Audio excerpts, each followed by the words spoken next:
had ever told me a few years ago that we would ever read headlines like these in American newspapers, I would have called him crazy. Yet here we are, reading them.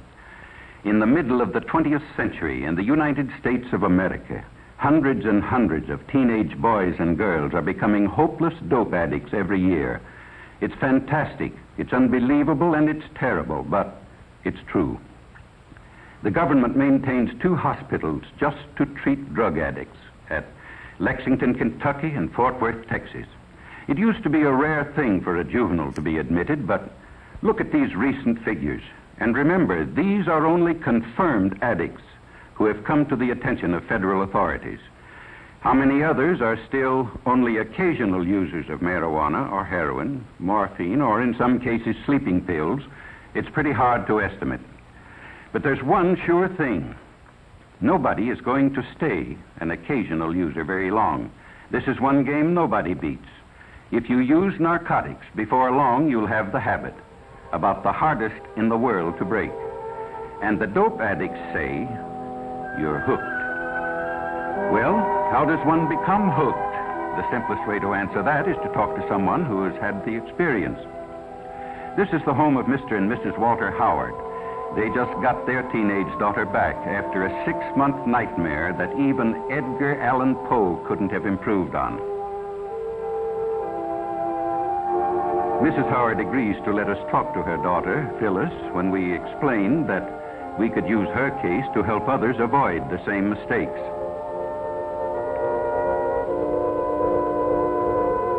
This is Phyllis as she looked 6 months ago, a senior in high school, pretty as a picture. Just recently, she was released from the narcotic ward of the county jail in the custody of her parents. It's hard to believe that this girl is the same as the one in the picture, but it doesn't take long for the drug habit to make anyone over.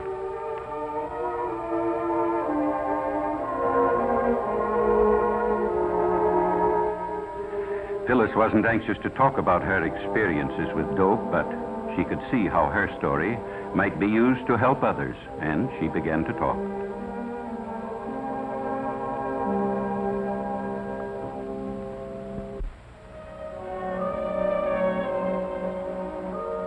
I guess I knew about reefers, that's marijuana, ever since junior high.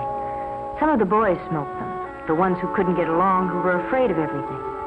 You know, the ones with no backbone.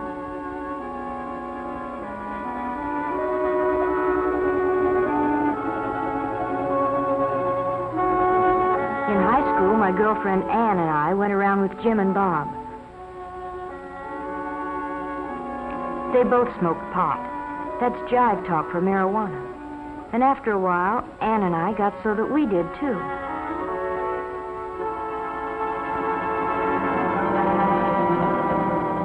It's funny what it does to you. Everything speeds up to 100 miles an hour. You think you're real sharp, and you laugh a lot. You feel like you're the biggest person in the world.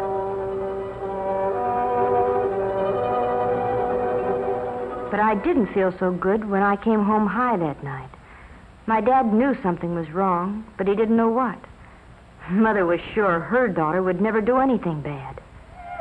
I'd been smoking pot for quite a while before I met Chuck. I guess he was what the newspapers call a peddler. He supplied the kids at school with whatever they wanted. Most of them used reefers like us, but some liked stronger things. There was something intriguing and different about Chuck. I guess I appealed to him in some way, too. Anyway, I found out later what it was about him. He had the heroin habit. He was hooked. Chuck and I started running around together, and one night he asked me up to his place. I knew by now he started peddling after he got the habit, so he could get H for himself. He needed a lot, because he had a big habit. You know something about hypes? They're like a disease. They don't like to see anybody not using the stuff just because they do. Chuck finally talked me into using heroin. He said it would make him feel better. So I tried it. But I was going to be smart. Just take it or leave it. Nothing was going to happen to me. But before I knew it, I was hooked. Bad. I had a heroin habit as big as Chuck. I hadn't been home in weeks. Oh, Chuck and I were married, but it didn't matter very much. Nothing does. Not when you're on H. All you think about day and night is dope. How much you've got, where to get more, what you'll do if you can't get it. And then they'd got Chuck. They had to eventually, I knew that, but it didn't matter much. Nothing did except H. All of a sudden it hit me. If Chuck had seen the cops coming, he might have got rid of our supply.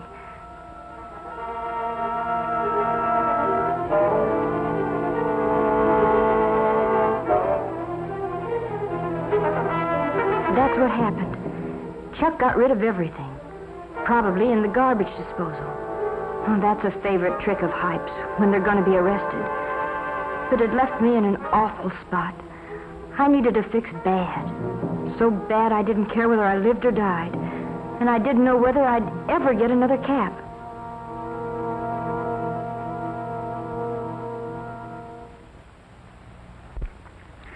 In the meantime, Phyllis's parents had nearly gone crazy. They hadn't seen or heard from their daughter in months. Mr. Howard checked every newspaper story that might by any remote chance have to do with Phyllis. But gradually their hopes died. They were almost convinced she was dead. But I wasn't dead. I tried once to kick off the habit, but I was too far gone. You know, the police say, find a heroin addict and you find a criminal, and that's just about it. If you're hooked bad, it costs about $30 a day for H. Boys get the money by stealing or swiping car parts, maybe by holdups. Girls take up street walking or do what I did, become peddlers themselves.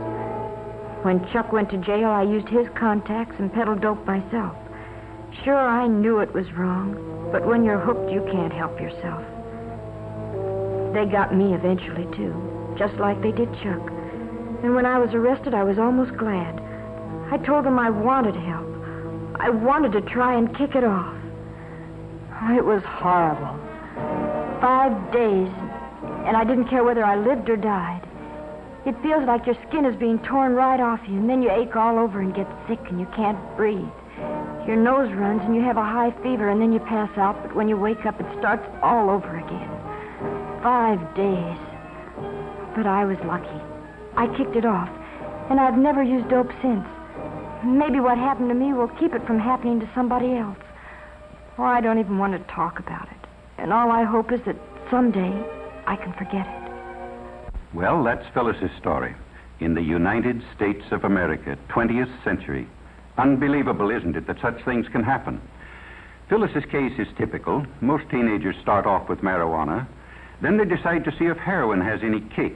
It does. Sometimes it only takes a few days to find out they can't leave it alone. In order to get money to buy it, they turn to crime. And that's the story. There are practically no happy endings when you fool with drugs. Doctors say restoring an addict to normal life is about the toughest thing in medicine. Well, what's the answer? Enforcement? Yes, that's one of them, certainly. In the Far East a few years back, they were lining up dope peddlers and shooting them in the back of the head. But it didn't stop addiction. It just made it harder for victims to get the stuff. No, the answer is a simple one. Just use your head. Leave narcotics absolutely alone. Remember what happened to Phyllis and others like her. Talk it over with your parents or school counselor, somebody you have confidence in. Some say the Reds are promoting dope traffic in the United States to undermine national morale. They did it in China a few years back. It's certainly true that the increased use of narcotics plays right into their hands. But why not show everybody, including ourselves, that young American men and women have too much intelligence to make such a stupid, ghastly, tragic mistake? Let's make tomorrow's headlines read like this.